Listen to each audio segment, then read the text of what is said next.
Brian Jones from Liverpool.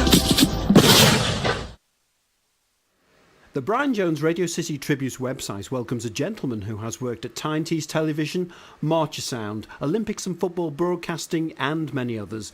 Without him and his team would have meant that we would not have heard Radio City. Welcome to Peter Duncan. Thank you. How did your career in engineering start? Well, it started in the early days of television, and what happened was there was a lot of jobs going in television when ITV started, and so they were desperate to find people, and a lot of the people they had moved over from the BBC, and to companies like Granada, and then from Granada to Tyne Tees, and then they had to get a lot of local people. And fortunately, I was chosen after an interview. What were those early days of Radio City like before you went on air? Hectic, I think, is the word. I didn't really have enough time to do it properly, and I was working probably 18 hours a day, and I was really fairly well knackered at the end of it. But we got it on air in the end. When it came to the choice of equipment for the studios, did you have a prescriptive list from the IBA, or did you get a free rein in the choice of equipment? There was a free rein in the choice of equipment, but there was a specification as to what it must be able to do in terms of noise and wow and flutter and all the good things like that. So providing the equipment met the specification, they didn't complain. And of course, before you get on air, they came out to test everything. So that was a bit of a worry as well, because we didn't have a full complement of test equipment because it's very, very expensive. So it was quite a relief when we passed. What sort of equipment did you use? What sort of big names? Well, most of the equipment was originally ordered from a company called Audix. And they provide the mixer desks, and they didn't quite meet specification actually, but the IBA allowed them to get through. And then there was the dreaded ITC card machines, Studer tape recorders, which were very nice, and then I had a choice of microphones. And where possible, I chose the Neumanns. And what they didn't allow you to choose was the loudspeakers.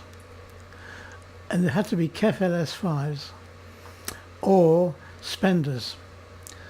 And I didn't like the Spenders, a very hard sound. Were they the very big beasts, the Spenders? No, the KEF LS5s were the very... They were the big ones. Yeah, they were very, very big. The Spenders were quite good, but they kept breaking down. And we had this song, Return to Spender, you know. All the spider wires would just break off. When Radio City went on air on 21st of October 1974 at 6 a.m, was there a big sigh of relief, or were the nerves still tense? There was a big sigh of relief, specifically for me. The station which went on before us had recorded the managing director's speech, as we did. And when they played it back at whatever time they went on air, they played it back at double speed, which was not very good. Anyway, we managed to play it back at the right speed. And our first DJ in air was Arthur Murphy. Great stuff.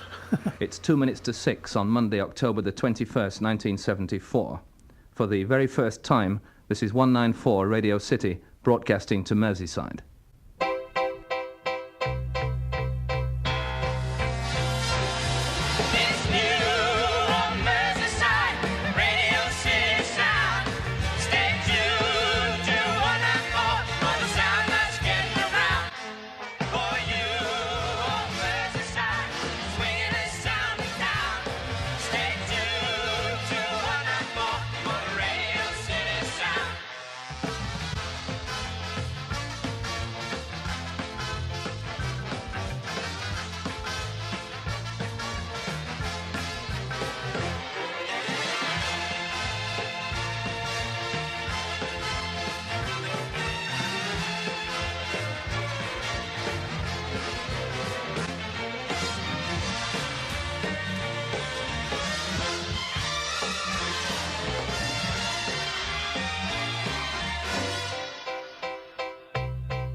As we move on, what was the 5th birthday of City like? Well, it was quite exciting, really, in lots of ways.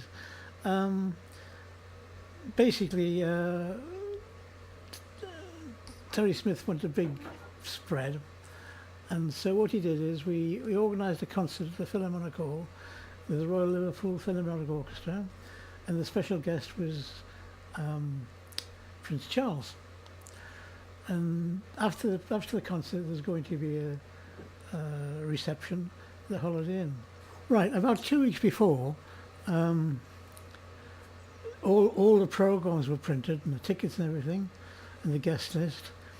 And the programme was beautifully printed with a picture of Prince Charles in the centre at one side of the page, and a picture of Terry Smith the other side.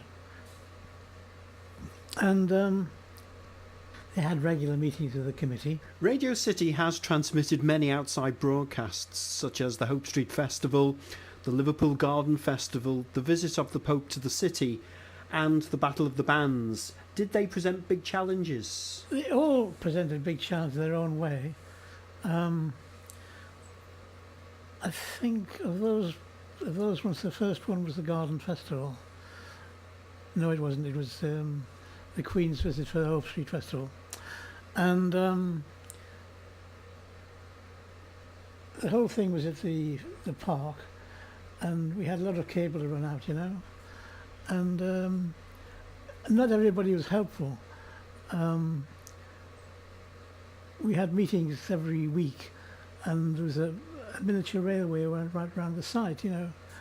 And so both ourselves, the BBC and ourselves, wanted to run a cable along the side of the railway just to get from one side of the site to the other. And the railway man said, "Oh, you can't do this. This is a royal train," which seemed a bit, because the Queen was travelling on it. But so anyway, we thought about other ways to get around it, and following into a meeting, I was just getting off the ground. The royal train had run into a dumper truck. So I said to her, "Your train's a royal train?" So he said, "Oh yes, it's a royal train." So you had a royal train crash. Did you get a great deal of satisfaction with the outside broadcasts? Yeah, I mean, I'd spend most of my time at Tyne Tees on outside broadcast. And there's always a challenge in outside broadcast, and it's always very, very good. What did you do after you left Radio City? After I left City, I had the World Cup in Rome lined up. So I went out for a couple of months to Rome, and had a good time. And then came back and did not much at all. And then I went to Sweden and did a European Cup in Sweden.